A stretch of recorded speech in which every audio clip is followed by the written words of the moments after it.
Brian, why don't you turn your camera on and your audio?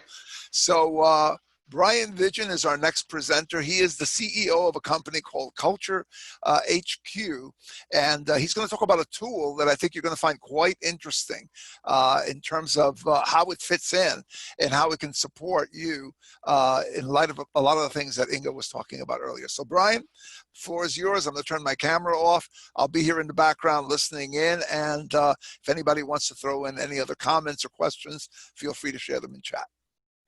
Awesome. Thanks, Joe. And you can hear me, right? Everyone can hear me at this point? You're coming in loud and clear. Perfect. Yep. Tremendous. All right, so let me now share. You can see my nice Hawaii background right here. Yes.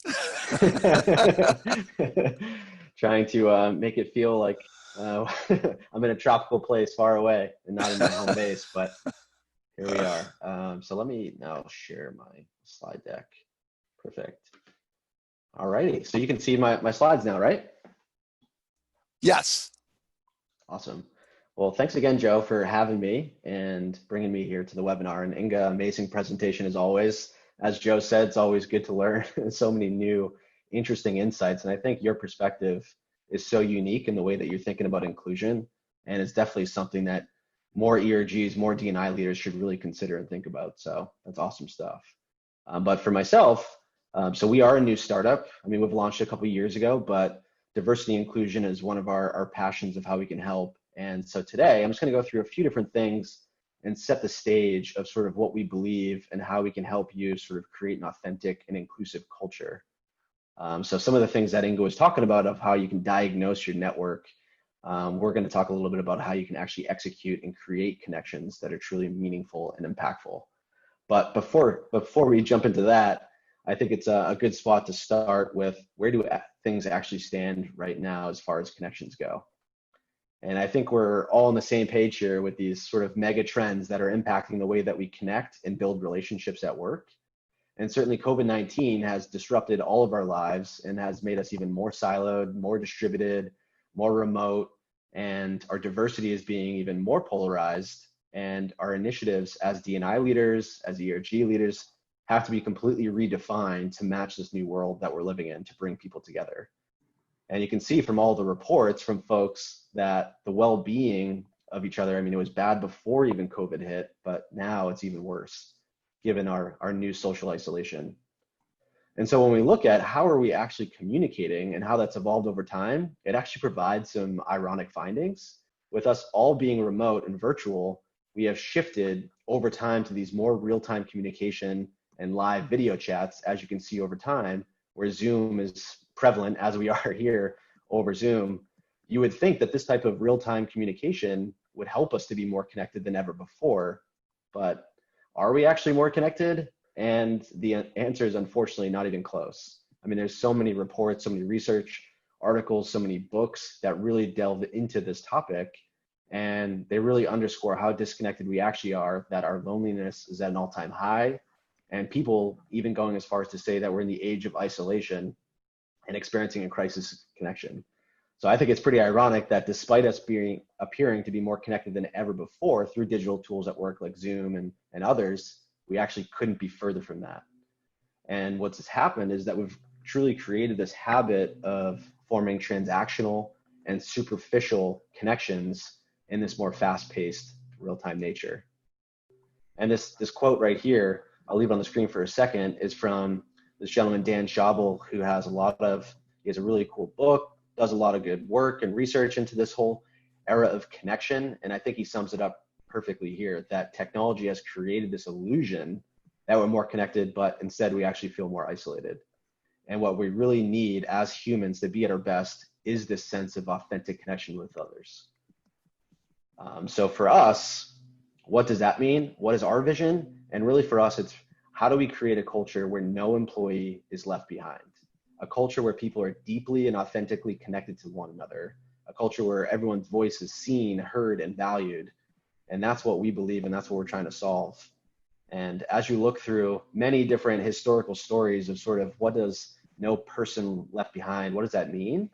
You can see, of course, so many different stories like the U.S. women's soccer team, for instance, who won 2 World Cups in a row, which of course was an incredible feat. And when you really dig into the story, to hear about these women's stories of how they came together, and there were so many different challenges and hurdles that came up throughout those years, but they were able to forge these really tight-knit bonds with each other to overcome just about anything. And similarly, along the sports lines, you have the infamous Miracle on Ice, where a team of really nobodies were sort of laughed out of the room of how the heck are they going to beat this Russian team that was so talented, so skilled, so experienced, but they were able to come together and realize each other's strengths and weaknesses and forge those tight bonds to ultimately come out on top. And when you Hey, look at Brian, yes, Brian, go ahead. real quick, Sure. one of the questions that came through is whether there is a difference in feeling less connected between generations of employees. Is that one of the areas that you saw in some of the information that you picked up where people feel less connected? And Inga, you can jump back in if you want to on that question as well. Yeah, Inga probably has more detailed research in that. We sort of have a lot of periphery research of the different generations. And of course, over the multi-generational aspect of things, you can see certainly some groups like millennials are much more open and social and connecting with others. But naturally, I think in this post-COVID-19 world, it's been really interesting to see how our work identities and our home identities have now blended. Yeah. And you see all different types of generations connecting and being open to that. Yeah, Inga, you unmuted yourself. Why don't you go ahead? We definitely know from the research that the younger generation is really good and skilled and familiar with forming relationships using social media. They recognize, however, that they are missing sometimes in authentic relationships because social media can sometimes be push out technology rather than that real interactive sort of authentic kind of exchange. And they know that, they see that, they report that. Great, thank you. Yeah, that's really good. That's really good insight. Good question there. And so when you move from those nice stories, those historical, memorable sporting stories and others, I mean, there's so many that you could look into. But then when you look into from a business perspective of how teams work together, you realize the same things actually can hold true. And Google, for instance, not that I support everything Google does, but they did years of intensive analysis to understand what actually makes teams great. And they conducted this famous study called Project Aristotle, which I'm happy to share after the recording here, to really dig into this question of what made the perfect team. And they had so many different types of teams working together across Google to understand that. And at the end of the day, it wasn't the most skilled teams. It wasn't the teams who got work done the fastest. What it actually came down to was psychological safety, which was so interesting and kind of shocked a lot of the people that were doing the research, that teams who connected more deeply and personally with one another were the ones where people felt comfortable taking risks and working hard to not let any team member down. And it really empowered people to open up and connect that normally would have stayed quiet and felt uncomfortable to share. So this whole notion of psychological safety is a factor and a huge factor at that, to think about how you can build that within teams. And I think Inga touched a little bit on that earlier too, as well. You know, Brian, I'm just going to jump in real quick. In my own experience too, with work in the unconscious bias area, we tend to form relationships with people that we feel some kind of affinity toward, and as a result, because we see that connection, there's a higher level of trust toward that person than someone who feels very different from us. So I would imagine that part of this is that as people get to understand who the other person is at a deeper level, they connect at some level of affinity, whether it's we're both parents, or we're both from a particular region of the world, or we both went to a similar life story, even though we grew up in different countries, or our parents grew up in different countries, etc. But once that link is formed, then trust goes up a little bit. And it could be just on one thing. So I recall this project, and I think a piece of that is that trust, which ties a lot to what you're going to be talking about soon. Yes, that's so true. And I think it was interesting to see the different generations that were kind of shocked at some of this research of that when you actually got personal and shared. There was this, as part of this study, one of the one of like the lead managers, he had shared that he actually had cancer, and it was something that he wasn't typically comfortable sharing, but he shared it with his team, and this team was a little bit closed. They weren't like really open to sharing some mistakes that they had made. And then all of a sudden he had shared that story of him having cancer, which shocked everybody. But then all of a sudden everyone started opening up and connecting in more personal ways. So just one little moment of a story, it of course doesn't have to be as strong as a cancer story, but it just goes to show that sort of environment can really help. So what about Culture HQ? So that's sort of some context to set the stage of what we believe in. And we think that that's the power of a healthy culture and how ERGs can help. And for Culture HQ, we have a platform for D&I and ERG leaders to really help create opportunities for people to come together and build those more authentic and meaningful connections. And so we really help across these three pillars. Inclusion, of course, being one of the most important, making sure that everyone is seen and heard and feel like they belong. Connection, how do you create more connections that are meaningful with each other, which then ultimately help to empower people to be more connected to their work, their organization, and their peers around them. And then lastly, impact, analyzing programs and engagement and patterns to ensure that you're doing the right things that are ultimately inclusive and impactful. So that transitions to now, I'll show the demo, and let me pop this open. So now you should see the profile that is within Culture HQ. So one thing that we can do is we can integrate with existing HR systems or grabbing sort of core employee data like name, department, location, etc.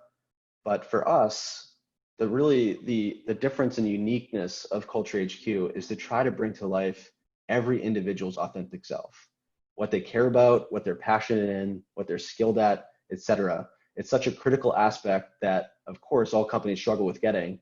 Typically, this stuff happens offline, maybe in a private channel between a couple of friends, talking to the person that was seated next to you, and now, of course, completely virtual. It's really hard to get to know people. And most employee profiles that exist, as I'm sure we can resonate with, are very static, very business-centered, org chart-based, and can't really tell a story of who the person is. And when you have employees that share more about who they are, what they care about, it opens up people to connect in more deep and authentic ways.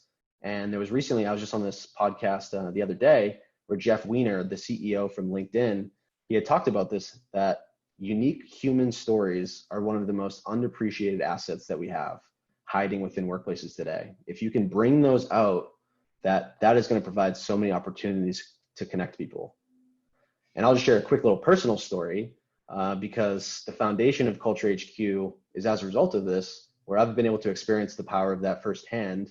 I met my co-founder at my previous company back in 2012, just serendipitously through a ping pong tournament where we were in two different departments. We never would have met if it wasn't for any sort of casual interaction over an affinity. And as a result of that, that was very early on in my journey, me meeting him over ping pong through this tournament. We then all of a sudden forged this friendship. I got to know more about what he was working on. I shared what I was working on. We formed this really strong, trustful relationship. And then all of a sudden you saw our ability to then help those two teams collaborate more efficiently and help my sales team to sell his product on the data team even better.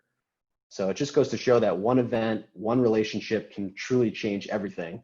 And so this profile right here that you see, it's designed not only to help employees to learn more about each other, but it's helping leaders like you have a more contextual view of people so you can build programming that can bring people closer together.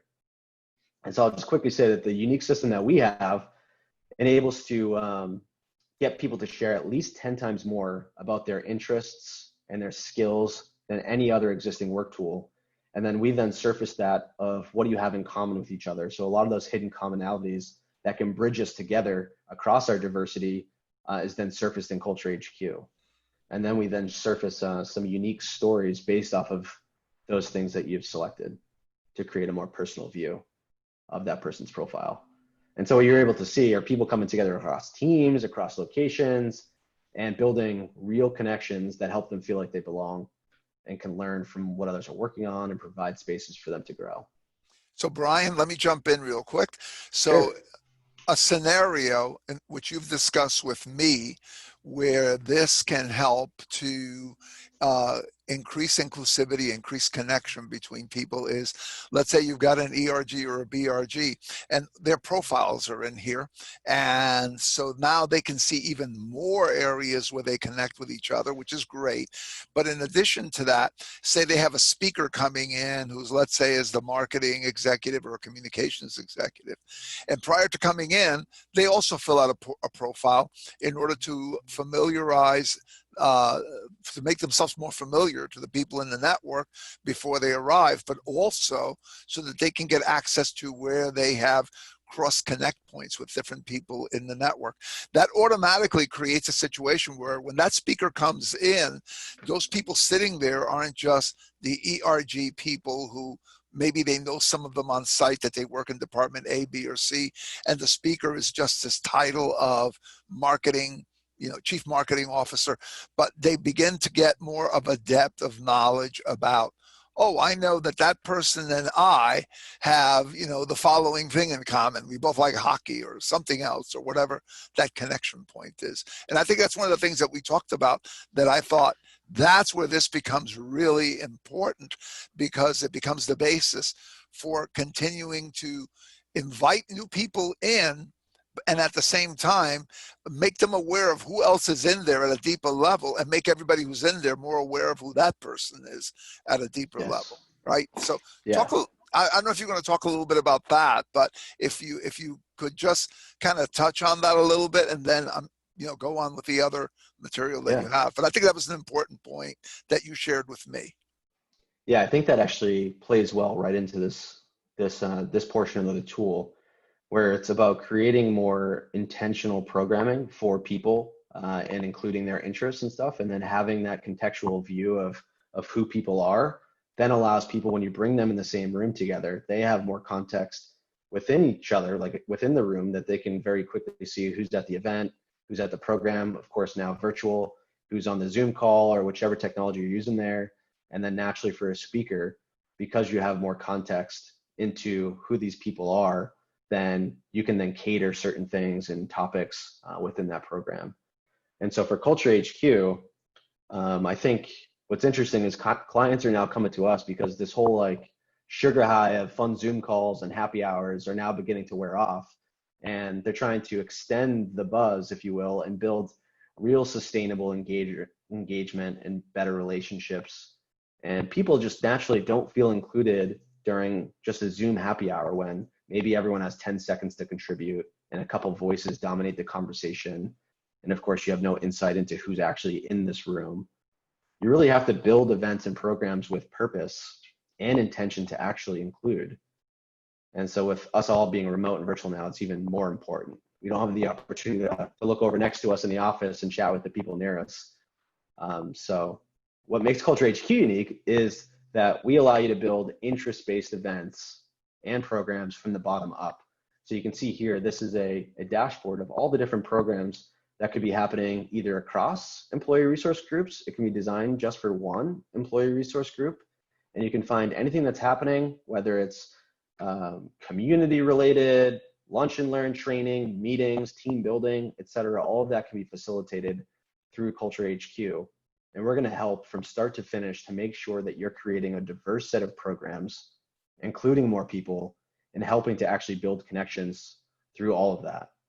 So the first step, if I just go over to the community spot, is to really learn more about what different groups of people are interested in. So you can filter down in CultureHQ to see any of the different groups. And so if we say, all right, let's take a look at the Boston office, for instance, you can then see the top interests within Boston, within all of those groups. And you can break it down even further if you want. And then you can even see the individuals to see what their interests are, what they're talented at. You can see where they're based in the organization, but then we also surface the commonalities that you have. So as a program manager, you can use this to then see what the top interests are and then build really intentional programs based off of that. So within Boston, you can see Women on the Move is the top interest. So if we select that, then we can create a group event for everyone that likes Women on the Move. So when you come over here, this is how you can actually set up the event. And This is a unique flow that we've created that ensures that you're tagging very specific things that are going to help you align the things you're doing to different outcomes and values of the organization. So you can see we have different categories and templates you can choose from. You can then tag organizational values. You can sponsor this by the organization, and you go through this flow of the event, which then will set up the event for you. And when you land on the event page, so after you create that, it'll then create this dynamic landing page where you can see the guest list, you can see the description, you can see all those tags, which are helping you to promote the event to different people, and a live discussion that might be happening related to this event with photos and questions, etc. And so this event page is not only happening before the event of trying to get everybody involved and aware of what's happening in a centralized way, but it also helps the creators and the hosts to manage this from start to finish. So we have surveys that are automatically embedded, so you can capture real-time feedback after the program or event ends, and you're going to capture really detailed data on that.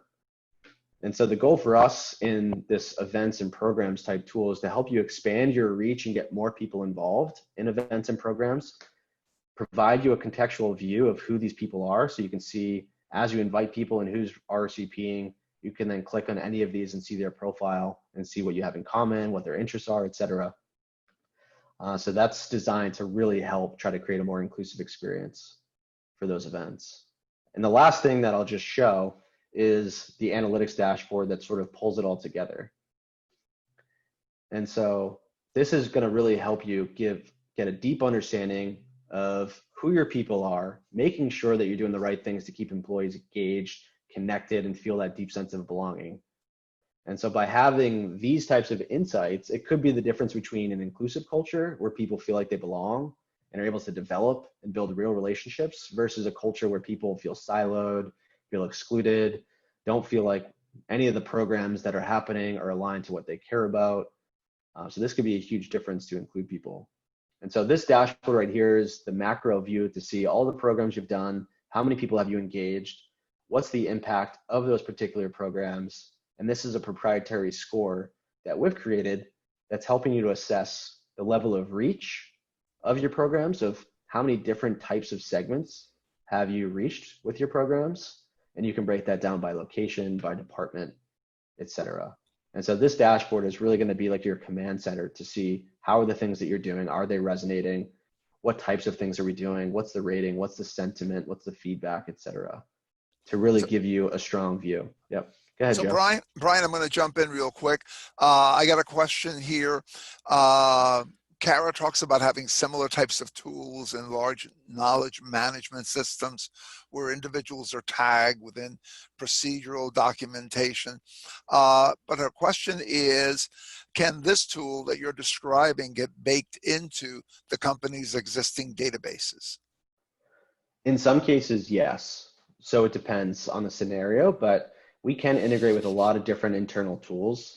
I would say what we've seen so far from just existing research of like when companies have like Workday or they have this big corporate intranet, when they try to bake a lot of this stuff that exists into there perfectly, like try to put all of the CultureHQ technology events, profiles, all of that within their SharePoint or their intranet, what we've seen is that it actually gets lost and people don't have that psychological safety, that safe space to be able to share and get really authentic.